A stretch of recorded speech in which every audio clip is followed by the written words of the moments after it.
તો આજે ફરીથી એક નવા ટેન્સ નવા વિડીયો સાથે ફરીથી મળી રહ્યા છીએ. ત્યારે આજે આપણે ધ કન્ટિન્યુઅસ પાસ્ટ ટેન્સ વિશે ચર્ચા કરવાની છે. Last we have discussed about the continuous present tense and now we will discuss about the continuous past tense like present tense. અહીંયા ચાલુ કાળની વાત કરીએ છીએ. ચાલુ ભૂતકાળ છે, બીજો આપણો કાળ છે, એના વિશે ચર્ચા કરવાની છે. તો વધુ સમય નહીં બગાડતા આપણે આગળનો ટેન્સ વિશે ચર્ચા કરીએ સીધી, કારણ કે તમે ઘરે હશો, સુરક્ષિત હશો એ પણ અમને આશા છે, અને ઘરના સભ્યોને પણ સુરક્ષિત રાખતા હશો. તો હવે અહીંયા કન્ટિન્યુઅસ પાસ્ટ ટેન્સની જ્યારે વાત કરવામાં આવે ત્યારે એનો અર્થ એ છે કે નિશ્ચિત સમયે ભૂતકાળના કોઈ નિશ્ચિત સમયે કોઈ ક્રિયા ચાલુ હતી અથવા તો કોઈ ઘટના બની રહી હતી એવું દર્શાવવામાં આવતું હોય છે કે જ્યારે એ સમય ઘટના કોઈ નિશ્ચિત ઘટના બની રહી હતી. જેમ કે હું ગઈકાલે 7 વાગ્યે ક્રિકેટ રમી રહ્યો હતો. તો ગઈકાલે 7 વાગ્યે મારા દ્વારા એ ક્રિયા કેવી હતી? ચાલુ હતી. તો ભૂતકાળના કોઈ નિશ્ચિત સમયે કોઈ ક્રિયા ચાલુ હતી એવું સૂચવવા માટે વપરાય છે. જેમ કે અહીંયા આપણે ઉપયોગથી જ શરૂઆત કરીએ એની, તો પહેલો જ ઉપયોગ કીધો ભૂતકાળમાં કોઈ ચોક્કસ સમયે. મિત્રો યાદ રાખજો શબ્દને, કેવો સમય કીધો તમને? ચોક્કસ સમય.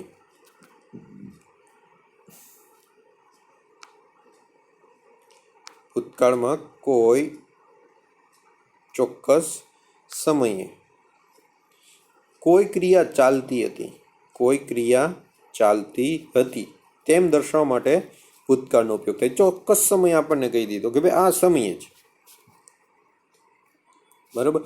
આજે અત્યારે તમે કંઈ જે ઉદાહરણ તરીકે અત્યારે તમે ભૂતકાળ શીખી રહ્યા છો, પણ તમે એમ કહી શકો ગઈકાલે આ જ સમયે અમે ચાલુ વર્તમાનકાળ શીખી રહ્યા હતા.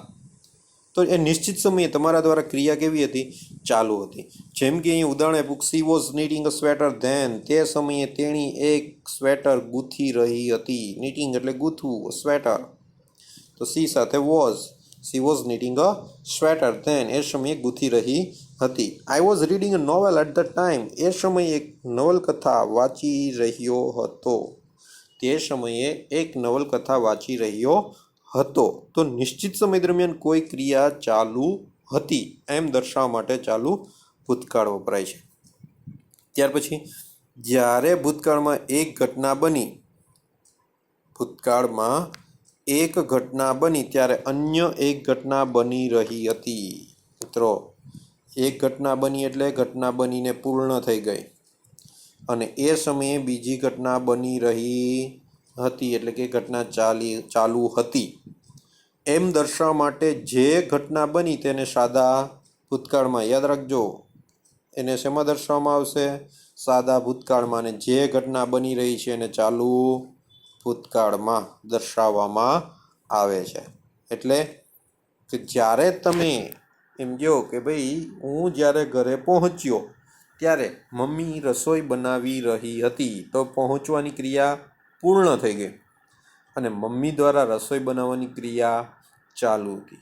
તો જે બની ગયેલી ઘટના છે એ સાદા ભૂતકાળમાં, કે when I reached at home, સાદો ભૂતકાળ.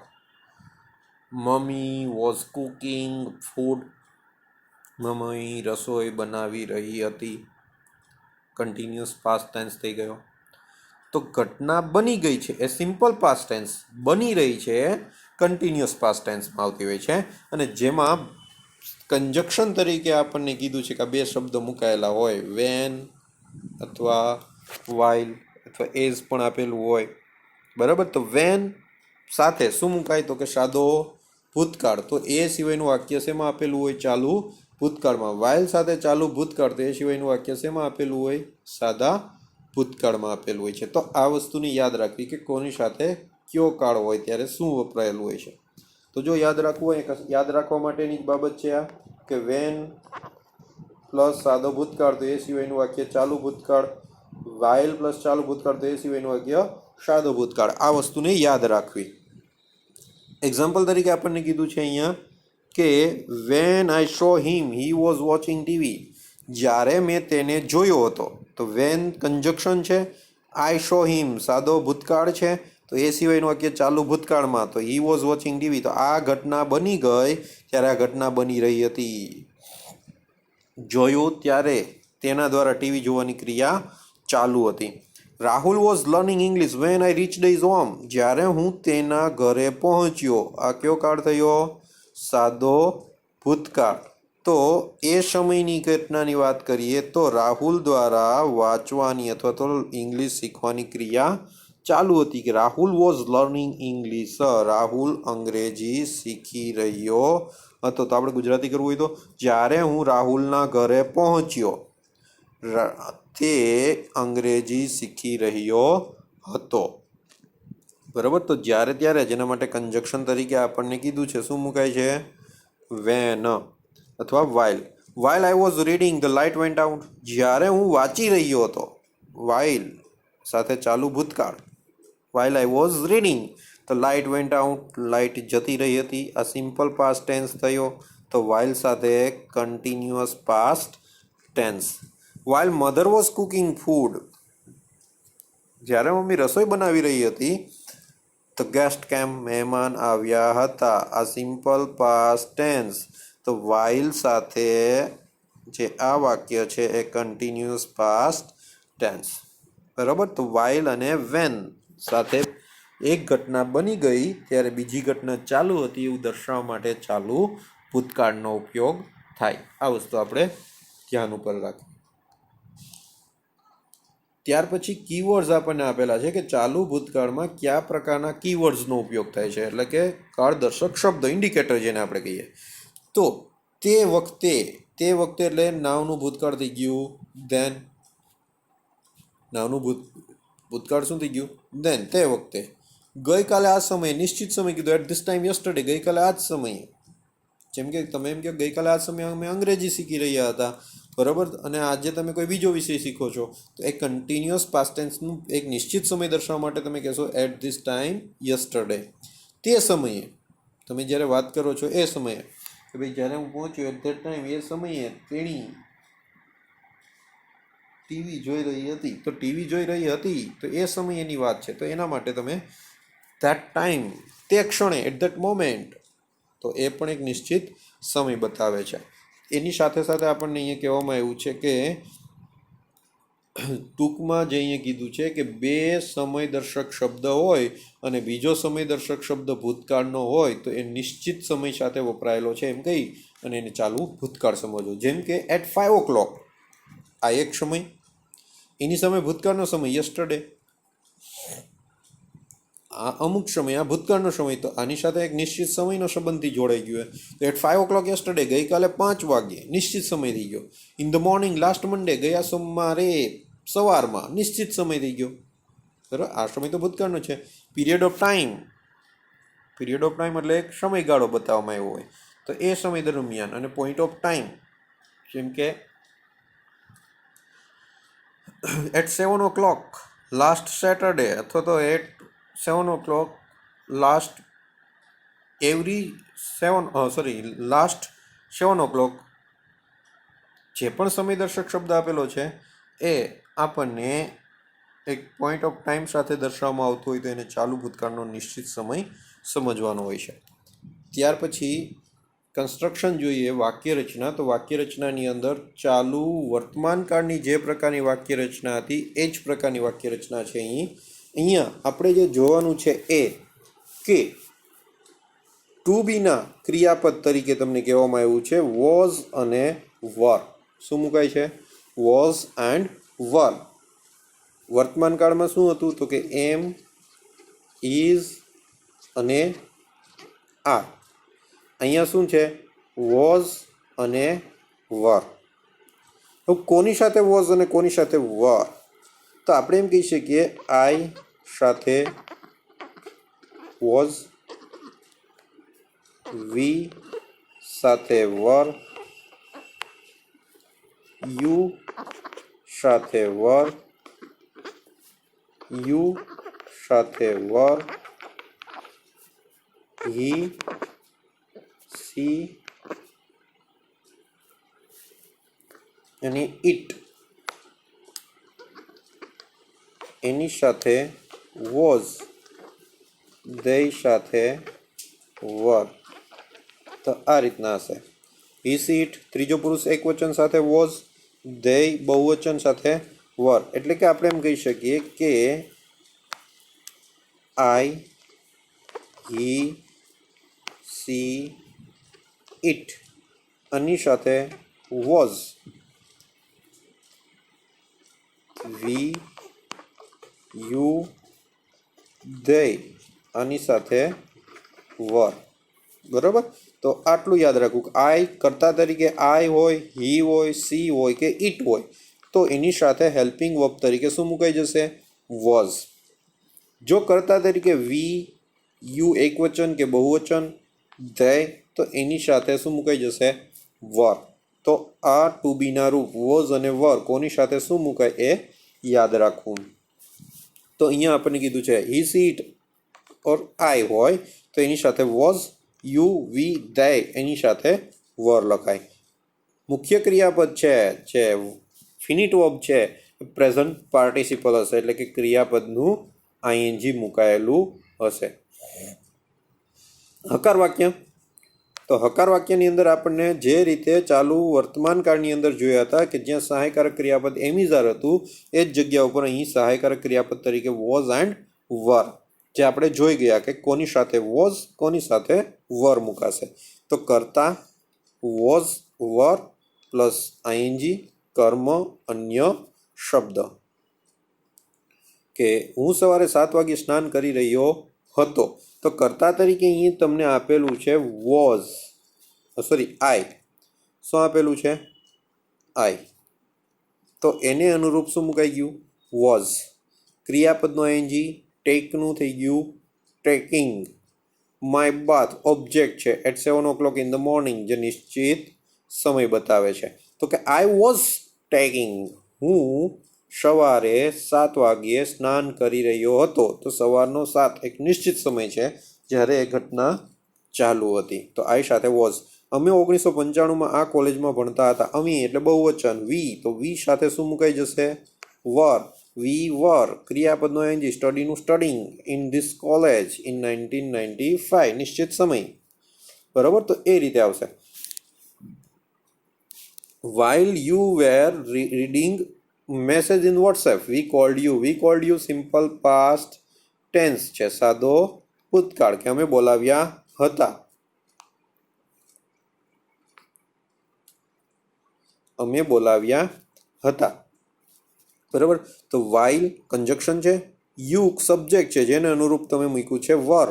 રીડ નું થઈ ગયું રીડિંગ પ્રેઝન્ટ પાર્ટિસિપલ આઈએનજી લાગ્યું. મેસેજ ઇન WhatsApp ઓબ્જેક્ટ તરીકે લીધું.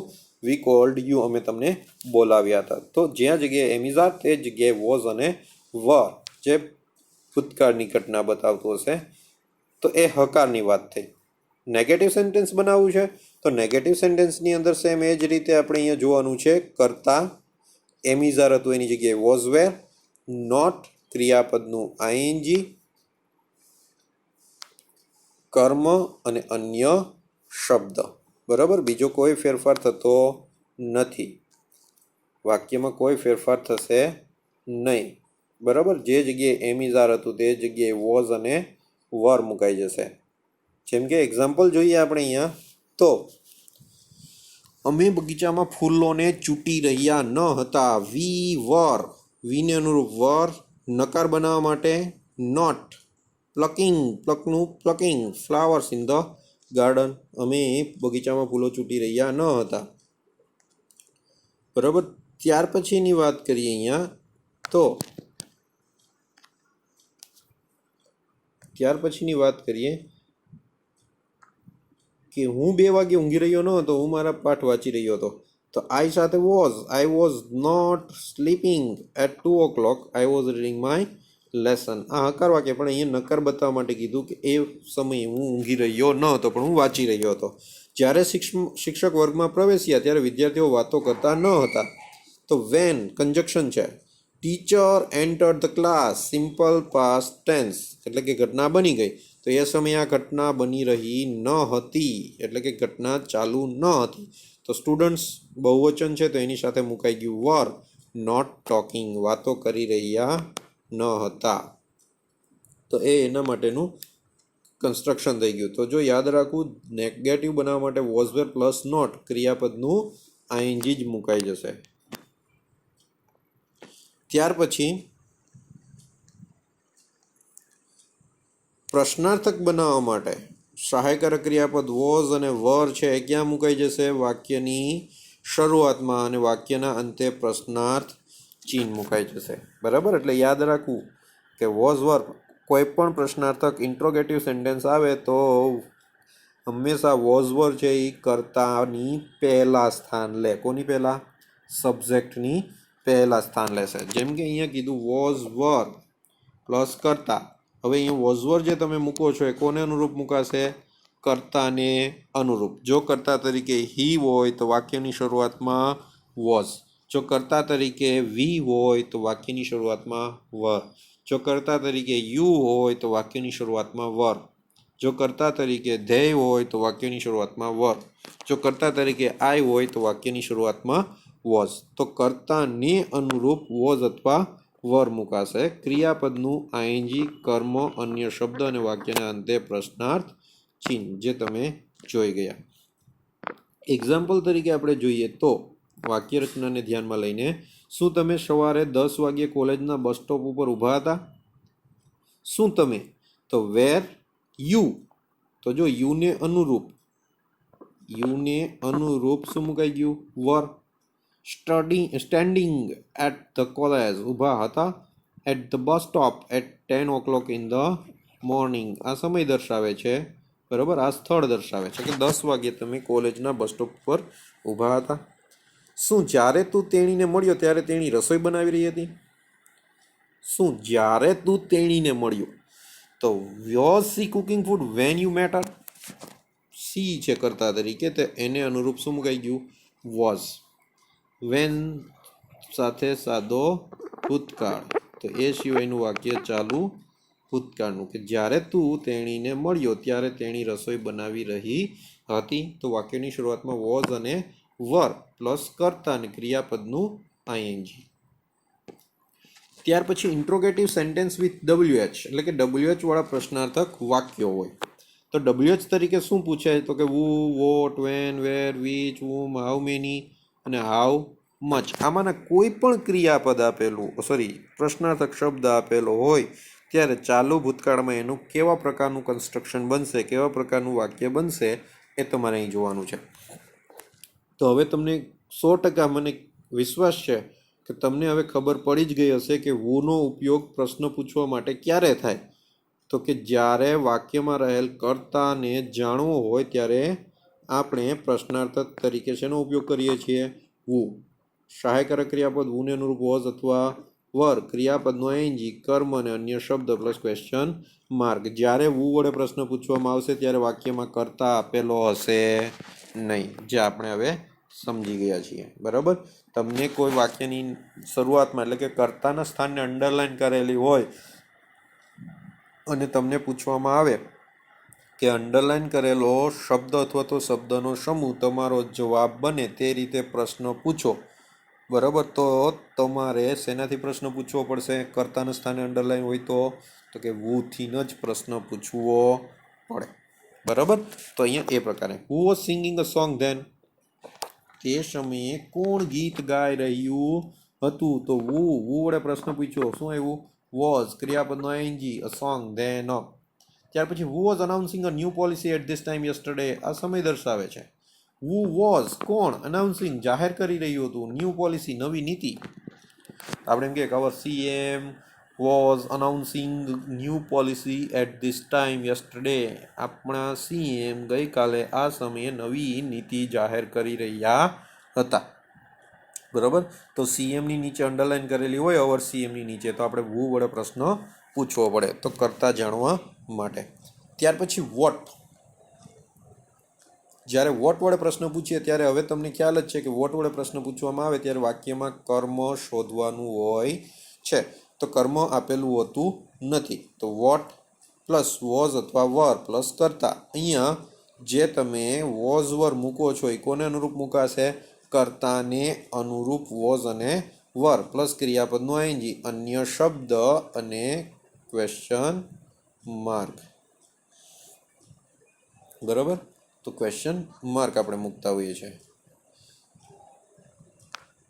જેમાં હવે આપણે જોઈએ તો એક્ઝામ્પલ તરીકે આપણે જોઈએ કે what was she writing at that time. તો વોટ વડે પ્રશ્ન પૂછ્યો તો અહીં વોઝ કોને અનુરૂપ વોઝ આવ્યું? તો કે સીને અનુરૂપ તમે શું મૂક્યું?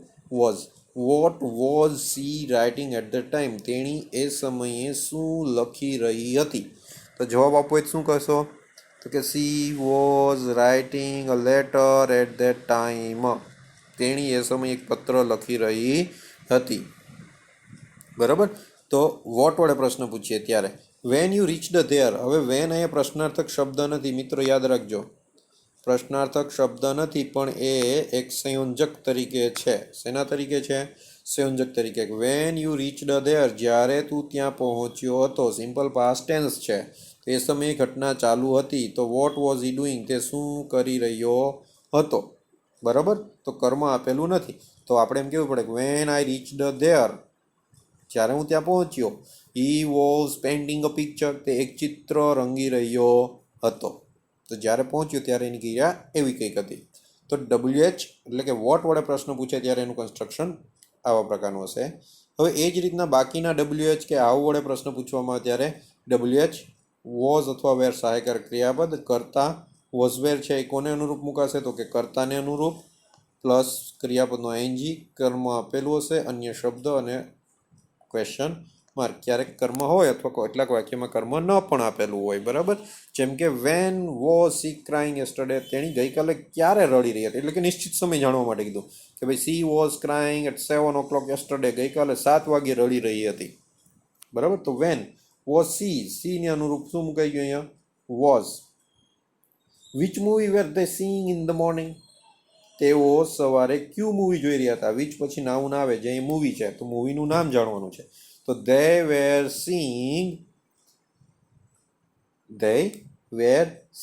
આવું કોઈ પણ મૂવીનું નામ આપણું ફેવરિટ હોય એ ફેવરિટ લખીએ કે કોઈ પણ નામ લખીએ આપણે. બરાબર, તો they were seeing 3 Idiots in the morning. 3 Idiots movie in the morning, તેઓ સવારે 3 Idiots મૂવી જોઈ રહ્યા હતા. How many boys were playing on the ground at the time, એ સમયે કેટલા વિદ્યાર્થીઓ ગ્રાઉન્ડ ઉપર રમી રહ્યા હતા? તો અહીં જો હાઉ મેની સંખ્યા જાણવી છે, ગણી શકાય એવું નામ આવ્યું બોયઝ, જેની સાથે મુકાઈ ગયું વર, કારણ કે બોયઝ બહુવચન છે.